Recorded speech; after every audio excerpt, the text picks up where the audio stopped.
అలాగే విష్ణు గారి క్యారెక్టర్ కూడా ఈ సినిమాలో ఒక యాంగ్రీ యంగ్ మ్యాన్ గా కనిపించారు. అంటే ఇప్పటిదాకా అన్ని కొద్దిగా జోవియల్ క్యారెక్టర్స్ లో ఫన్నీగా కామెడీ టైప్ లో కనిపించారు, కానీ ఇందులో అసలు ఎక్కడ ఫస్ట్ నుంచి లాస్ట్ వరకు కూడా ఆ సీరియస్నెస్ అనేది కంటిన్యూస్ గా మెయింటైన్ చేశారు. సో మీకు ఎలా అనిపించింది ఆయన క్యారెక్టర్ చూస్తున్నప్పుడు? నాకు ఇంతకుముందు విష్ణు చేసిన సినిమాలంతా చూశాను, ఎక్కువ లైటర్ వేన్ కామెడీ, బట్ పర్సనల్గా యాక్టర్ అన్నప్పుడు మాట్లాడేటప్పుడు అది చాలా ఇంపార్టెంట్ మనకి.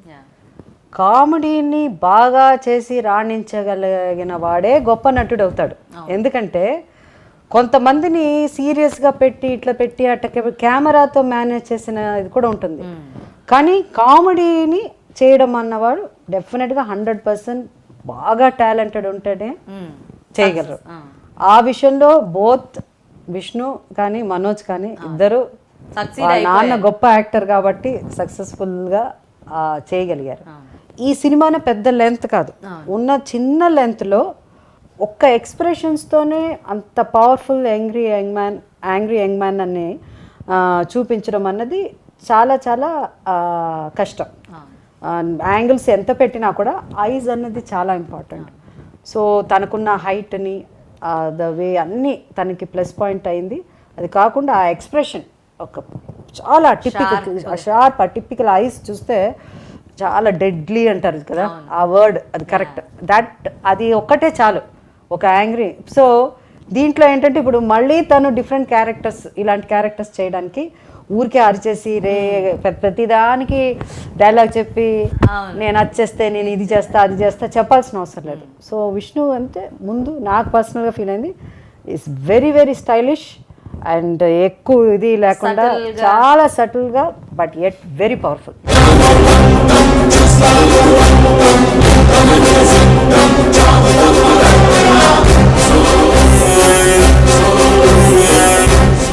ఖచ్చితంగా నా దృష్టిలో నువ్వు ఒక పిచ్చి కుక్కవే.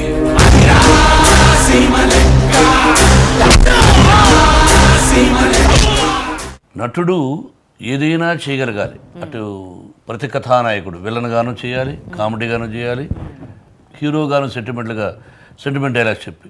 మీ ఇద్దరం గృహప్రవేశం 25 వారాలు దారి చూపిన దేవత అని మార్నింగ్ ఒక లేడీ మా బంధువులు ఆవిడ వచ్చి అది గుర్తుందండి మీ ఇద్దరు యాక్ట్ చేసింది దారి చూపిన దేవత అని. ఎస్ అంటే ఎప్పుడు 1982 ఆ పాటని ఇప్పుడు గుర్తుపెట్టుకున్నాను మా కాంబినేషన్ అంటే. అలాగే భార్యాభర్తల సంబంధాల గురించి భార్య పోతే ఎంత ఆవేదన పడ్డాడో ఈ సినిమా చూస్తే మీకు అర్థమవుతుంది. ఎస్పెషల్లీ లేడీస్ చూడాలి. మా ఫ్రెండ్ ఒక అతను చూసి ఏడ్చేశాడు. మగవాళ్ళు నేను యాక్ట్ చేసి నేను ఆ సీన్ చూస్తూ నాకు ఎందుకో తెలియని కన్నీళ్ళు వచ్చాయి. ఇది ఎగ్జాజరేషన్ కాదు, సినిమా చూడండి తప్పకుండా. ఆడపడుచులు స్పెషల్గా చూడాలి. ఏంటి ఈ రౌడీ అనే సినిమాని, ద్వంద్వార్థాలు లేవు, మంచి డైలాగులు, మంచి ఒక ప్రేమ. రౌడీ అంటే సాంగ్స్ లో కూడా ఇప్పుడు ఫ్యామిలీ సాంగ్స్ లో అవి చూస్తుంటే చాలా బాగా అనిపిస్తుంది. అంటే ఆ దాంట్లో చూపించే యాక్చువల్గా ఈ సినిమాకి సాంగ్స్కి బ్యాక్గ్రౌండ్ సాంగ్స్ అయితే ఓకే, కానీ సూట్ అవ్వదు. ఇంకా మన ప్రజల కోసం ఒక పాట పెట్టాలి అన్న దానికోసమే విష్ణు పాట పెట్టారే తప్ప మన ఆడియన్స్ కోసం. బట్ ఆ పాట కూడా అవసరం లేదు ఆ సినిమాకి. కాబట్టి న్యాచురల్గా అక్కడ ఒకే ఒక్క సిచ్యువేషన్ ఏంటంటే సాంగ్కి ఈ ఓ బుల్లమ్మ సాంగ్ మా ఇద్దరు షష్ఠి పూర్తి కాబట్టి అది చాలా న్యాచురల్గా. నేను అనుకునేది ముందు ఎవరిని పాట అన్నాడు, ఎందుకయ్యా పాట వర్మ మా ఇద్దరి మీద పాట ఎందుకయ్యా అన్న. ఏమంటే పాట ఆల్రెడీ రికార్డ్ చేసేసాను, పాట ఉంది అన్నాడు. సరే నీ ఇష్టం, ఇదంతా అతని మీదనే వేసేసాను.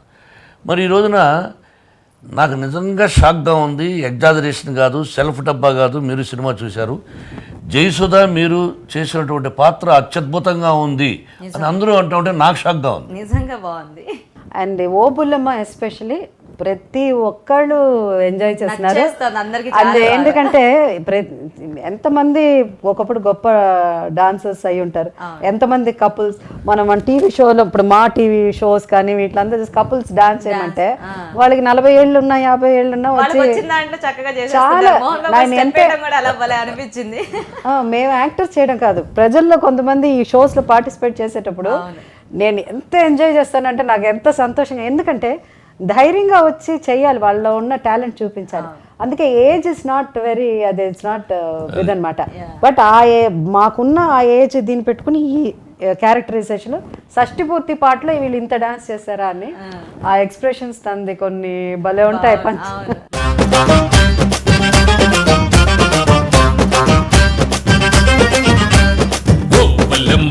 జర కంచి పట్టు చీర కట్టి తయారుండమ్మా నీ కాలు పట్టేస్తా గోపులమ్మా నాకు పంచ కట్టు కట్టుకుని హుషారుందమ్మా నీ ఏళ్ళు పట్టేస్తా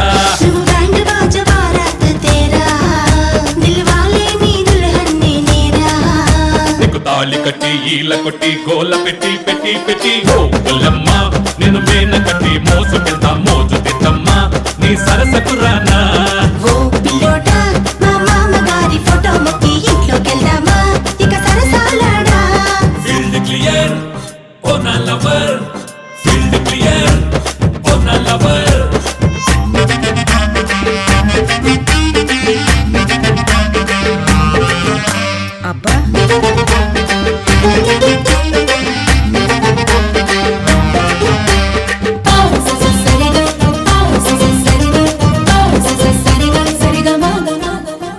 అలాగే ఈ సినిమా మొదలు పెట్టినప్పుడు అంటే వర్మ గారి స్కూల్ డిఫరెంట్, మోహన్ బాబు గారి స్కూల్ డిఫరెంట్, మొదలైన తర్వాత ఎక్కడో మాట పట్టింపు వస్తుంది, ఏదో క్లాష్ వస్తుంది, ఈ సినిమా అంటే రిలీజ్ అయ్యేదాకా మనం వెయిట్ చేస్తుండాలి అన్న టాక్స్ కొంతమంది దగ్గర నుంచి వినిపించాయి.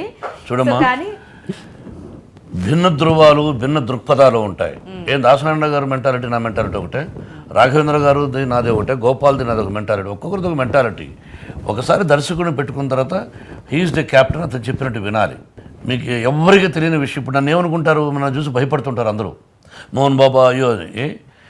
నా చరిత్రలో 40 సంవత్సరాల నడ జీవితంలో ఎవరికైనా చెడు చేశానా, మోసం చేశానా, ఉన్నట్టు మాట్లాడతాను. నేను ఎవరికి భయపడాల్సిన అవసరం లేదు. నేను దొంగతనం చేయను, మోసం చేయను, చేయడానికి పని చేయను. స్వయం కృషి, 10 పైసలకు కష్టపడ్డాం, భగవంతుడి పొజిషన్ ఇచ్చాడు, మన వల్ల ఇది 10 మందికి సహాయం చేయగలుగుతున్నాం విద్యానికేతన్ ద్వారా. I don't want to care, భయపడిన ఎవడికి, వాడు గౌరవిస్తే నేను గౌరవిస్తా, అతని డబ్బు ఉంటే వాళ్ళ దగ్గర ఉంటుంది, నాకేంటి. ఆ విధంగా దర్శకుడు భారతదేశం గర్వించదగినటువంటి దర్శకుడు. అతను ఒక డిఫరెంట్, నేను ఒక డిఫరెంట్ అని అనుకున్నారు. ఇద్దరం చేసి చూపిద్దాం అనుకున్నాం. అసలు ఎప్పుడు షూటింగ్ అయిపోయింది కూడా తెలియదు. చుట్టీల సినిమాను ఏదైతే అనుకున్నాడో ఆ విధంగా తీశాడు. ఇంకెలా కావాలి, దీనికి ఒక 50 గుర్రాలు 50 ఇది ఎంత గ్యాస్ అది. కాబట్టి దర్శకుడు అనే వాళ్ళు నైపుణ్యం ఉంటే అనుకున్నది కరెక్ట్గా తీయగలడు. అలా తీశాడు. ఈరోజు సినిమా విజయాన్ని సాధించింది. అన్నిటికంటే మించి ఇంతకు ముందు పిక్చర్ల కంటే కూడా ఇది ఎక్స్ట్రాడినరీ హిట్ అమెరికాలో. ఎస్, పిక్చర్ డెఫినెట్గా ప్రతి ఒక్కరూ ఒక్కోసారి చూస్తారమ్మా, నో డౌట్, ఎగ్జాజరేషన్ కాదు. ఈ ఎలక్షన్స్ దీనివల్ల ఉంది, అన్ని చోట్ల కూడా పిక్చర్ మంచి కలెక్షన్స్, మేము ఎక్స్పెక్ట్ చేయనంత విధంగా ఎక్కువగా కలెక్ట్ చేస్తూ ఉంది. ప్రతి ఒక్కరూ ఇంతకుముందు ఫోన్లు చేయని వాళ్ళు కూడా ఫోన్లు చేసి చాలా బాగుంది, బాగా చేసామన్నారు. ఇది out and out ladies picture, ఇది ఓన్లీ ఎమోషన్కి సంబంధించిన పిక్చర్. నేను చెప్పాను కదా, రౌడీ టైటిల్ మీకోసం పెట్టాం, మేము పెట్టుకోలేదు, ఎందుకంటే మసాలా ఉండాలని. ఇది యాక్చువల్గా it's a family drama. Total అసలు ladies mother and sons relationship కానీ, father and wife and husband కానీ, ఫ్యామిలీ సినిమా, మా మహిళల సినిమా అంతే. సో మొత్తానికి మేము కూడా సినిమా చూసి బాగా ఎంజాయ్ చేసాము. అండ్ అంటే ఒక కొత్త రకమైన సినిమాని వర్మ గారి డైరెక్షన్లో ఈ కైండ్ ఆఫ్ మూవీ, అంటే ఇలాంటి ఎమోషన్స్ కానీ ఒక డిఫరెంట్ బ్యాక్డ్రాప్లో సినిమా అనేది మాకు కూడా చాలా ఎంటర్టైనింగ్గా ఉంది, కొత్తగా ఉంది సార్. సో మళ్ళీ ఇలాంటి పాత్రల్లో మిమ్మల్ని చూడాలని మేము కోరుకుంటున్నాము. Thank you so much. Thank you అమ్మా. మరొకసారి ఈ ప్రోగ్రాం చూస్తున్న ప్రతి ఒక్కరికి, యాజమాన్యానికి, కార్మిక సిబ్బందికి, తెలుగు మాట్లాడుతున్న ప్రేక్షకులకు అందరికీ నమస్కారాలు తెలియజేసుకుంటూ శ్రీరామనవమి శుభాకాంక్షలు ప్రతి ఒక్కరికి బాగుండాలని కోరుకుంటున్నాను. అలాగే నేను కూడా ప్రతి ఒక్కరికి, ఈ ప్రోగ్రాం చూస్తున్న ప్రతి శ్రీరామనవమి సెలబ్రేట్ చేసుకుంటున్న ప్రతి ఇండియన్కి నా శుభాకాంక్షలు తెలియజేసుకుంటున్నాను. Thank you sir.